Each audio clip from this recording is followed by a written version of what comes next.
মনে রাখবেন, আপনার কাছে যখন কেউ নিজেকে প্রমাণ করতে আসবে, কোনো মিথ্যেবাদী কিংবা কোনো অপরাধী যে নিজে অন্যায় করেছে, সে কখনোই আপনাকে পুরো গল্পটা শোনাবে না। সে গল্পের সেই অধ্যায়টুকু, সেই অংশটুকুই আপনাকে শোনাবে যেখানে সে নিজে নির্দোষ কিংবা নিজেকে নির্দোষ প্রমাণ করতে পারে। সে কখনোই গল্পের ওই অংশটুকু বলবে না যেখানে সে নিজে অন্যায় করেছে, নিজে অন্যকে কষ্ট দিয়েছে বা কটু কথা বলেছে।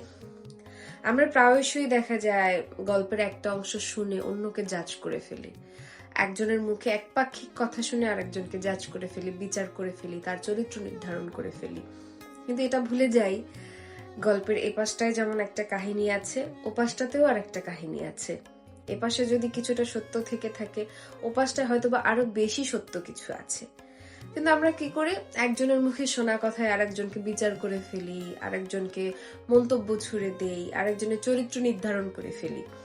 কিন্তু এটা ভাবি না যে ভালোর এপাশটায় যেমন খারাপ আছে, খারাপের ওপাশটাতে ভালোও আছে। তাই কখনো কারো মুখের একপাক্ষিক গল্প শুনে কাউকে আসলে জাজ করা উচিত না। কারণ চোর কখনো চুরি করে বলে না যে আমি চুরি করেছি।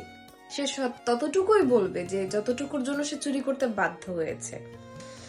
ঠিক তেমনি কোনো দোষী মানুষ কিংবা কোনো অন্যায়কারী, মিথ্যেবাদী বা অন্যকে যারা কষ্ট দেয়, এই ধরনের মানুষ কখনোই সে আপনার কাছে স্বীকার করবে না যে সে কেন কষ্ট দিয়েছে, সে কেন অন্যায় করেছে। সে ততটুকুই বলবে যতটুকুতে তার নিজেকে ভিকটিম প্রমাণ করা যায়।